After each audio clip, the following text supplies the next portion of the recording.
So in one of my previous videos, I briefly made mention of CVDs, cardiovascular disease, and I just thought within myself, I think it's only fair to really buttress or shed more light a bit on what these cardiovascular diseases are. So cardiovascular diseases remains the leading cause of death globally.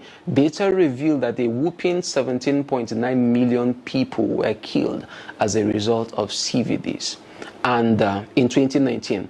And CVDs are the core contributor to global death. At least 32% of that is contributed by cardiovascular disease. So what are CVDs? CVDs are a group of disorders of the heart and the blood vessels. So in this video, we will be focusing on just 5 of these CVDs. The first on our list is coronary heart disease.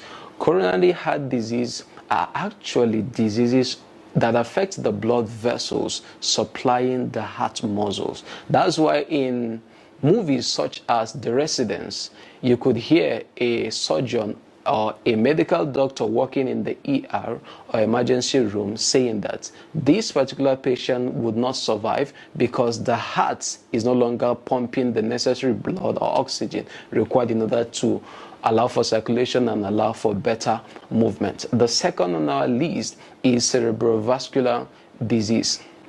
Cerebrovascular disease are diseases that affect the blood vessels supplying the brain. That's why you could hear, sometimes you could hear a surgeon, a medical doctor saying, oh, this patient died because it's no longer cannot be resuscitated because the patient is either brain dead and so on and so forth. The third on our list is peripheral arterial disease.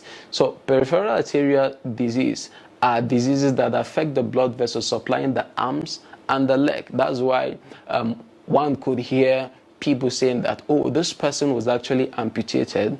And when you meet a doctor for better explanation, the doctor could say that, oh, the veins or the arteries supplying this particular part of the body is no longer doing its work as expected. So in order to keep this patient alive, it's only best to really amputate this patient. Otherwise, it will infect all the other parts of the body. The fourth on our list is rheumatic heart disease. Rheumatic heart disease are kind of diseases that affect the heart muscles and the heart valves as a result of rheumatic fever.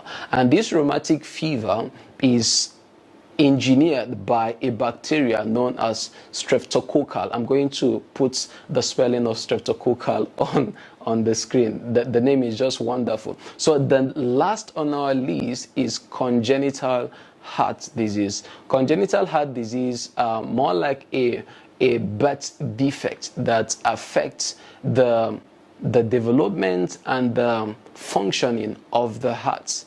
And not just that, also the formation of the heart structure as well. So these are the 5 CVDs that I just thought to share with you. Let's not forget, most of these cardiovascular diseases can be prevented. However, one has to be intentional in addressing behavioral and environmental factors. For instance, tobacco use. For instance, alcohol use, sedentary lifestyle, unhealthy eating, and so on and so forth. Thank you so much, guys, for listening. Please do not forget to like, share this video. You could be saving a life, and you can also watch my previous videos on public health awareness. Thank you.